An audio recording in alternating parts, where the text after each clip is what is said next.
కర్నూలులో ఇంతియాజ్ హత్యపై మంత్రి టీజీ భరత్ కీలక వ్యాఖ్యలు చేశారు. ఈ హత్య ముందస్తు ప్రణాళికతో జరిగిందని అనుమానం వ్యక్తం చేశారు. హత్య వెనుక కుట్ర ఉందని ఆరోపించారు.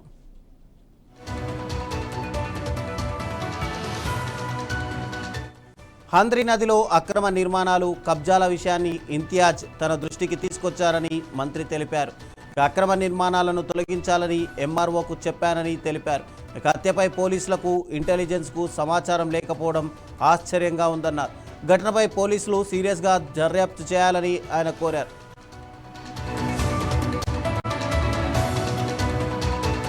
హత్యలో పాల్గొన్న వారిపై చర్యలు తీసుకోకపోతే సిఐడి విచారణ కోరుతానని సీఎం చంద్రబాబు దృష్టికి తీసుకెళ్తానని టీజీ భరత్ తెలిపారు.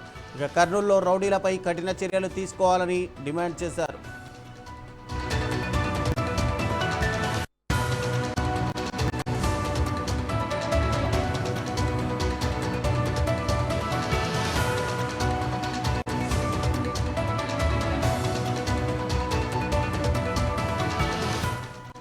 ఇదే అంశానికి సంబంధించి మరింత సమాచారం మా ప్రతినిధి రామాంజనేయులు అందిస్తారు. రామాంజనేయులు చెప్పండి, పూర్తిగా చూసుకుంటే ఇంతియాజ్ మృతికి అసలు అంటే ఈ ఇసుకకు సంబంధించినటువంటి మాఫియాయే కారణమని టీజీ భరత్ ఆరోపిస్తున్నట్టుగా తెలుస్తోంది.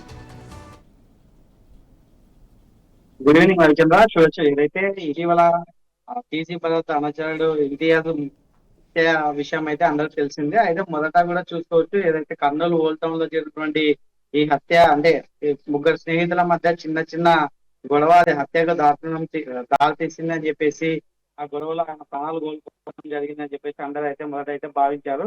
కాకపోతే చూసుకోవచ్చు, ఈ రోజు దీనిపైన ఏదైతే మంత్రి టీజీ భరత్ స్పందిస్తూ ఇదంతా కూడా ఒక ప్రీ ప్లాన్డ్ గా ఏదైతే హంద్రీని వాళ్ళు అక్రమంగా నిర్మాణాలు చేపడతా ఉన్నారు, దీనికి సంబంధించి మినిస్టర్ తన దృష్టికి తీసుకొచ్చారు. అంతేకాకుండా అక్కడ ఎంఆర్ఓ ఫిర్యాదు చేశాము.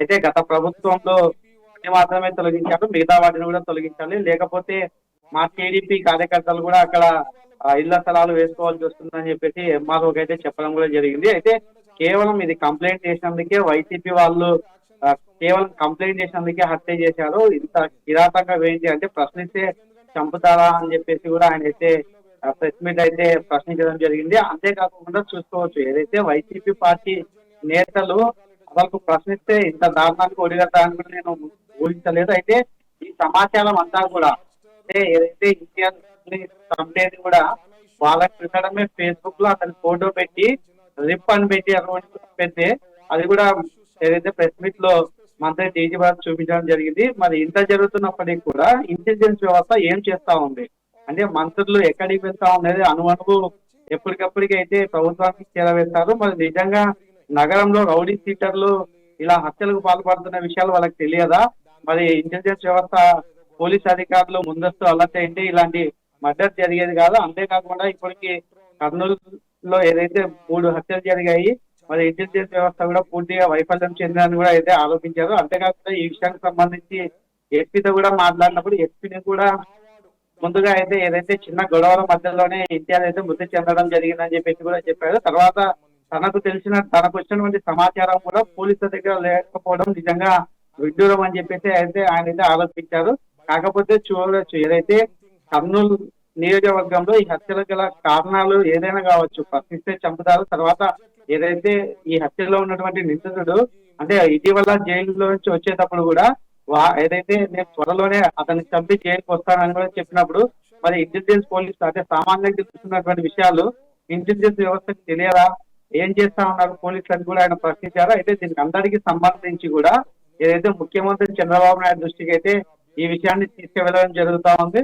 అయితే తీసుకువెళ్ళిన తర్వాత కూడా గతంలో చూసుకోవచ్చు, ఏదైతే కర్నూలు జిల్లాలో ఫ్యాక్టరీస్ అన్ని ఏ విధంగా అయితే అణచివేశారో అదే తరహాలో ఈ రోజు కూడా ఈ సంబంధించి ఈ రౌడీ సీటర్లను కూడా అనుభవించాల్సినటువంటి పరిస్థితి కూడా ఉంది.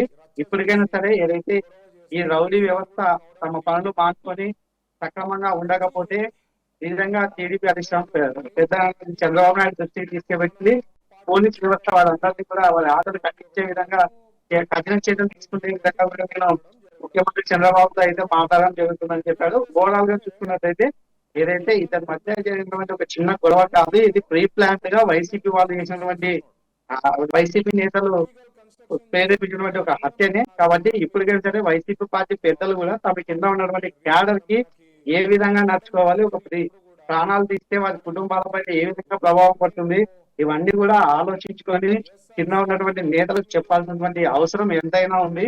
కాబట్టి ఇప్పటికైనా సరే వైసీపీ పార్టీ నేతలు గొడ్డలి పార్టీ కాకుండా ప్రజలకు ఏదైతే కావాలో ఆ విధంగా నడుచుకునే విధంగా వాళ్ళందరూ కూడా మెలగాలని చెప్పేసి, అంతేకాకుండా ఒక మినిస్టర్ మంత్రి స్థాయిలో ఉన్నటువంటి వ్యక్తి ఈ రోజు ఇంటెలిజెన్స్ వ్యవస్థ వైఫల్యం వల్లే హత్యలు జరుగుతున్నాయని చెప్పి ఆరోపించడంతో ప్రస్తుతం కర్నూలు జిల్లాలో మంత్రి టీజీ భరత్ వ్యాఖ్యలు అయితే కీలకంగా మారాయి. రవిచంద్ర, ఎస్, అంటే దీనిపైన టోటల్గా చూసుకుంటే కనుక ఈ ఇసుకకు సంబంధించి ఏదైతే హ్యాంద్రినీవా నదిలో ఇసుకకు సంబంధించి దానిపైన ఈ గొడవలు జరిగినట్టుగా తెలుసుకోవచ్చా? చూడొచ్చు, ఇక్కడ రెండు ఉన్నాయి. మీరు మంత్రి ఆరోపించిన దాంట్లో ఒకటి ఏదైతే ఇంతియాజ్ అక్కడ జరుగుతున్న ఇసుకను, అలాగే అక్కడ గత ప్రభుత్వంలో ఏదైతే ఆకుపై చేసినటువంటి స్థలాలు ఆకుపైని ప్రశ్నించడం వల్లే ఈ హత్యలు జరిగాయని చెప్పేసి మంత్రి టీజీ భరత్ అయితే చెప్తున్న పరిస్థితి. మరి దీనికి సంబంధించి పలుసార్లు కూడా ఎంఆర్ఓతో మాట్లాడినప్పుడు కూడా ఎంఆర్ఓ చేస్తామని చెప్పేసి దాంట్లో కొన్ని మాత్రం చేయడం వల్లే మిగతావి చేయలేదని ఇంతియాజ్ ప్రశ్నించి దాన్ని కూడా ఆ విషయాన్ని మంత్రి దృష్టికి తీసుకొచ్చిన నేపథ్యంలోనే వైసీపీ పార్టీకి చెందిన కొంతమంది నేతలు ఇలాంటి అంటే ఏదైతే ఫిర్యాదు చేస్తారో మా పైన అని చెప్పేసి ఇంతియాజ్ ను అత్యంత దారుణంగా అర్ధరాత్రి పిలిపించి అయితే హత్య చేశారని చెప్పేసి మంత్రి టీజీ భరత్ ఆరోపిస్తున్నారు. ఏదేమైనప్పటికీ చూడొచ్చు, ఇసుక విషయం కావచ్చు, లేకుంటే స్థలాల విషయం కావచ్చు, రెండు అంటే ప్రశాంత వాతావరణం ఉన్నటువంటి కర్నూలు జిల్లాలో ఈ హత్యా రాజకీయాలను ప్రోత్సహించినటువంటి వైసీపీ పార్టీ ఇప్పటికైనా సరే తన తప్పును తెలుసుకొని తన కింద ఉన్నటువంటి కార్యకర్తలను కూడా సరైన పద్ధతిలో వ్యవహరించేలా తీసుకోవాల్సిన బాధ్యత ఎంతైనా ఉంది అని చెప్పేసి మంత్రి టీజీ భరత్ అయితే తెలిపిన పరిస్థితి. Ravichandra, yes, thank you Ramanjaneyulu.